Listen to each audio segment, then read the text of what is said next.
Hello again, everybody. I'm Evan Massoud. Welcome to the summer season finale of the Fred TV Sports Report. Great to have you with me this evening. Well, this week on our final show, I thought it would be fun to take a look at the upcoming high school sports season and get a bit of an inside look at the football programs at both Durfee, right here, and Diamond, a couple miles to our south. Now, last year, the Durfee Hilltoppers emerged as legit contenders in the Southeast Conference. In their COVID-shortened 5-game season, the Hilltoppers went 3-2 with that big win against New Bedford in the season finale to put them over 500. However, this was a team that easily could have been 5-0. Why do I say that? Well, let's recap. In week 1 here at McAldrich Field, Durfee lost 28-21, but that was against a 300-yard passing performance from Boxers QB Devontae Medley and a defense that held them scoreless for half the game. Durfee still only lost by 1 possession. Now we'll jump to week 2. Hilltoppers hit the road to face the Trojans at Bridgewater Rainham. They lost 19-12, but they had a 5-point lead at the half, again, ultimately losing by just 1 possession. My point is, this was a different Durfee team last year, a team that showed maturity and fight. Now this year, the core members of the team are back as seniors, -1. Yes, the big news coming recently that Hilltoppers All-Star Jason Hall has moved on to Suffield Academy in North Central Connecticut. Hall had over 1,000 yards in just half a season last spring and well over 2,000 career yards as a Hilltopper. Replacing a catalyst like Hall is not an easy task, so I caught up with head coach Taylor Brown to see who's going to fill that void this season. We wish Jason the best of luck. Obviously, he was, offense ran through him last year. He was a team leader and vocal leader and led by example. But unfortunately, he's not here. We wish him the best of luck going forward.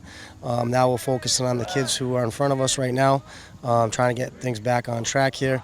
Obviously, we've got to find the replacement for him on offense and defense, and that team leader aspect of it as well. And we do have the guys to do it. Right now, it's going to be running back by committee. Whoever's got the mojo, he's gonna stay there, and we'll interchange backs as we go. But it's a work in progress at that position. But we do have guys to fill that slot, and we're pretty excited for the guys that we do have to fill that slot. So. And rest assured, perhaps there's no other sport where the phrase, "there's no I in team," makes more sense. While Durfee loses a lot by not having Hall in the backfield, there is plenty of talent on this team to make some noise in 2021. The Hilltoppers open their season on the road against Attleboro next Friday before coming home on the 17th for the home opener against Taunton. Now, last year a new addition was made to the Hilltoppers staff. Ed Matenis came in as the new strength and conditioning coach. Ed feels this is a very important position at the high school level where athletes' bodies are transitioning from youth to young adults. Knowing one's body and knowing how to appropriately train is key to sustaining a healthy school career. At the base level, they're going to learn attention to detail, they're going to learn discipline, and then they're going to learn how to move and then how to recover along with that. So having a plan to train and following that plan over the course of 12 weeks, 16 weeks, 18 weeks, etc., they're able to stack these progressions on top of each other and become better athletes. So as the first week comes on, you're going to see that our student athletes are better prepared for that first game than their opponent. They're not going to tire at halftime. They're not going to tire in the third quarter or the third period. They're going to continue to push. It's sort of like the motto from the reality show Survivor: outwit, outplay, outlast. And of course, we're talking about the opponents. As Ed said, implementing the proper training techniques can be the difference between winning and losing and staying healthy versus getting injured. All right, before we make our final stop of the week over at Diamond Regionals training camp, we have a Fribble update for you. The championship matchup has been set. The Braves and Brewers will square off in the finals for the 4th consecutive year at Chew Park. It's the 5th straight appearance in the finals for the Brewers. They've won the last 3 years. This figures to be a fantastic final round as these two teams split their 4 games during the regular season, each beating the other twice. Now, with summer ending, we will be featuring highlights of the Fribble Championship during our live stream coverage of high school sports, which begins next week. So be sure to like and follow us on our Facebook page, Fred TV Sports, so you don't miss a beat. And while you're on social media, click on over to YouTube and subscribe to our channel there under the same name. Okay, as I said, we're heading over to Diamond Regional, and I have to tell you, I am so happy to be back in Bengals territory after we weren't able to cover them last year in what was such a strange year. Jim Pereira is the new athletic director over at Diamond, but he's not new to the school, having been an educator there for over 30 years.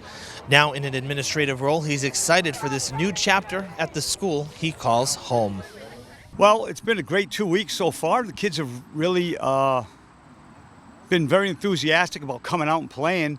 With the school year starting, we have to start obviously with the masks in the building. So that's been a little speed bump, but outside it's been really good. The kids are real excited to be here. We've had record numbers coming out to play. So that's always a positive. As long as we all can stay safe and, in the schools, be safe, and it just transfers out here, and I think we'll have a great year. Great year. As Jim said, safety is key. And the good news is that, at least for now, the COVID restrictions, other than mask wearing inside, are for the most part lifted. Fall is a full season of games, and the style of play is traditional, no modifications, and the numbers for players are there as well. Now, when the Bengals football team takes to the field next week, they'll have a new leader as well. Luke Barry has made the switch from being a coordinator at Durfee under Taylor Brown to now head coach of the Bengals varsity football team. Coach is very excited to see how this new team performs this season, especially knowing he has many returning veterans. As with athletic director Pereira, when coming into a new role, there's always a bit of a learning curve. But Coach says he welcomes the challenge. From going from being a coordinator to a head coach it's been a big change. It's a lot of fun though. It's like all the things that I've really bought into as a coach. Like now I'm like leading the culture and making the decisions on how to get all these kids to buy in, which I think is the most important aspect. But paperwork wise and all the little things nobody talks about are like the big changes, and that's been challenging. But I got a great staff, so it hasn't been too bad at all. We actually have a lot of SEC opponents this year too. We scrimmage Fairhaven. We're playing Seekonk this Friday in the Jamboree at Durfee, and then we have Bourne. We have Case for our first game. So it's definitely a good schedule, and we get a talented group of kids. I think we can make some noise.